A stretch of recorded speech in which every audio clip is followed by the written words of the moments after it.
तो पहले तो मैं ये सोच रहा था कि मैं ये वीडियो बनाऊं या फिर नहीं, क्योंकि इतना क्लियरली तो नजर आ रहा है कि कौन सी चीज कौन सी हॉलीवुड मूवी से ढापी गई है दी राजा साहब के अंदर। लेकिन तुम में से ऐसे कई सारे लोग होंगे जिनको कि अभी भी नहीं दिखाई दी होंगी वो सारी चीजें, क्योंकि उन्होंने फैन नाम का चश्मा पहन कर रखा है ना। तो मैं उम्मीद करता हूँ कि मेरी तरह तुम भी यहाँ पर इस वीडियो को देखते हुए तो अपना वो फैन वाला चश्मा उतार कर इस वीडियो को देखोगे। तो चलो फिर शुरू करते हैं बिना किसी डाई हार्ड फैन की फीलिंग्स को हर्ट करे। ओके, तो पहला सीन जो थी राजा साहब के अंदर एक कैरेक्टर है ना, संजय दत्त का कैरेक्टर, वही भिखारी कनक राजू। तो इसको जो पावर्स देता है ना उसका तांत्रिक गुरु वैरागी, ये कम्प्लीटली कॉपीड है comic book character Two Face से, जिस कैरेक्टर को कि हम नोलन भाई साहब की movie Batman the Dark night के अंदर हार्वी डेंट के नाम से जानते हैं। और इस कैरेक्टर को प्ले करने वाले एक्टर है एरॉन इकहार्ट। और दी राजा साहब के अंदर इस बवासीर कैरेक्टर को प्ले करने वाले एक्टर घंटा। इतना वेला नहीं बैठा मैं कि इस पे भी रिसर्च करूंगा। अब अगला जो सीन है वो ट्रेलर में भी था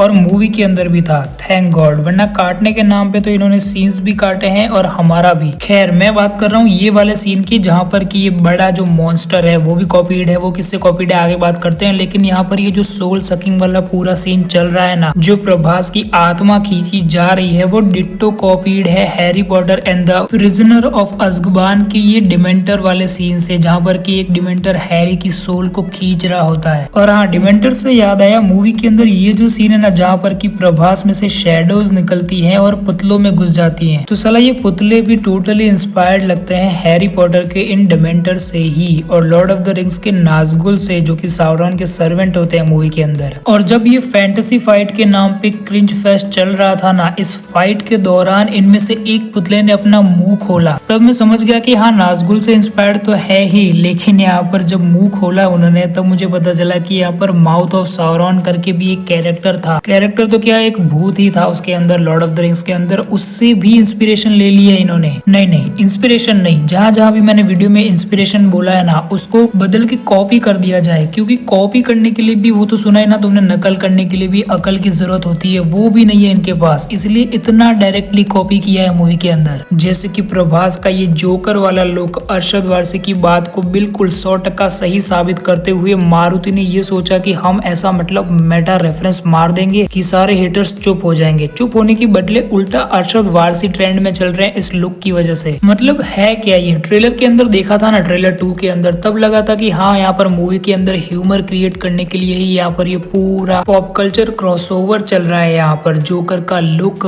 थॉर का हैमर और अपने स्टीव भैया की शील्ड, जो कि ट्रेलर तक तो थी यहाँ पर, और मूवी के अंदर इन्होंने स्टार हटा दिया, जैसे कि हमको तो कुछ पता ही नहीं चलता है।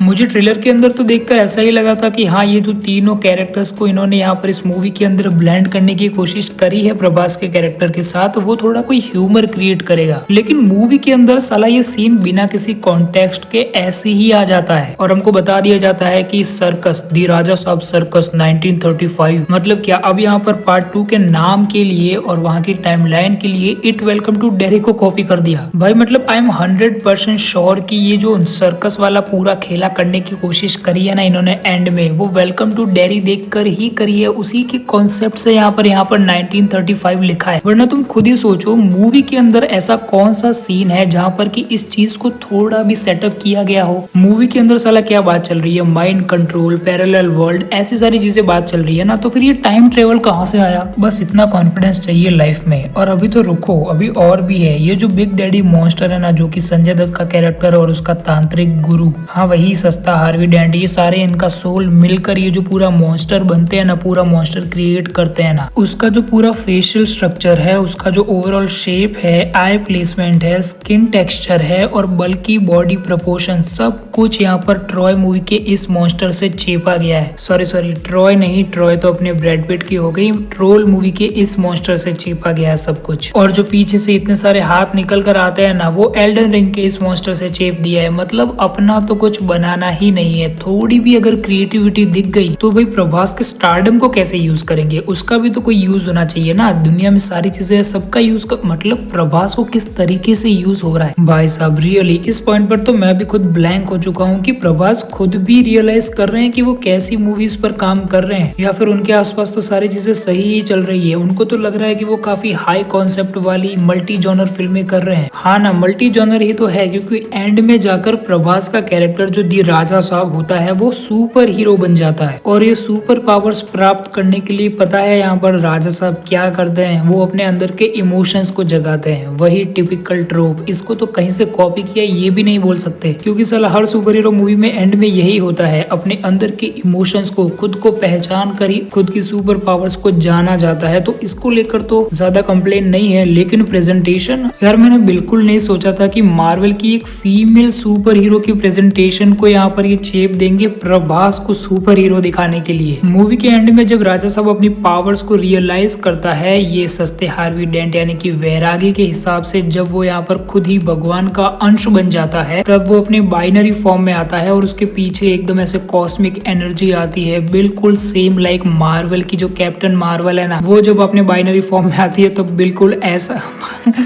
क्या बोले अब भाई, हंसी भी नहीं आती। अगर हंसी भी आ जाती ना इस सीन पर तो भी मेरे लिए मूवी वर्थ इट ही, क्योंकि ये कॉमेडी मूवी है ओवरऑल। तो हाँ, हॉरर भी है, लेकिन हॉरर कॉमेडी मूवीज में हॉरर ढूंढने वाली बात तो मतलब भूल ही जाओ। स्त्री के पार्ट 1 के बाद मेडॉक वाले नहीं कर पा रहे, तो ये बिना लाइसेंस की मारुति कहाँ से ही करेगी। एंड में शक्तिमान की तरफ पंच तत्व जग रहे हैं भाई। प्रभास के पीछे पूरी लाइट हो जा रही है और वो भी पिंक कलर की। आई थिंक उन्होंने पहले ऐसा ही सोचा होगा कि पूरा प्यार वाला एंगल दिखाएंगे कि प्रभास के अंदर इन तीनों हीरोइंस में जो प्यार है, जो केमिस्ट्री है, उसकी वजह से यहाँ पर प्रभास में पावर्स आती है। लेकिन फिर इन्होंने ये प्लान को ड्रॉप कर दिया होगा, क्योंकि हीरोइंस को कैरेक्टर आर्क प्रोवाइड करना, उनके कैरेक्टर आर्क को मूवी के प्लॉट के अंदर यूज करना तो संस्कारों के खिलाफ है ना, ऐसा थोड़ी होता है। खैर आई नो कि और भी ऐसे कई सारे सीन्स हैं मूवी के अंदर जो कि पैथेटिक होने के साथ साथ यहाँ पर बाकी हॉलीवुड मूवीज से और इनकी ही पिछली मूवीज से कॉपीड है। जैसे कि वो प्रभास का स्टाइल में तलवार को ऐसे घुमाना, वो भी यहाँ पर बाहुबली से कॉपी किया है इन्होंने। कॉपी तो क्या ही बोले, प्रभास को ट्रिब्यूट ही दिया होगा, लेकिन काहे का ट्रिब्यूट साला, ऐसी मूवी के अंदर क्या। छोड़ो, अब देखते हैं कि स्पिरिट में क्या होता है। मेरा तो पेशेंस लेवल यहाँ पर इस मूवी के बाद थोड़ा हट चुका है प्रभास को लेकर। मैं फैन था भाई, और अभी स्पिरिट के बाद मैं फिर से बनना चाहता हूँ प्रभास का फैन, जो कि मैंने इस वीडियो के अंदर एक्सप्लेन कर दिया। अभी एंड स्क्रीन पर तुम्हें दिख ही रही होगी। मिलता है नेक्स्ट वीडियो में। वीडियो पसंद आया तो वीडियो को लाइक, शेयर एंड सब्सक्राइब।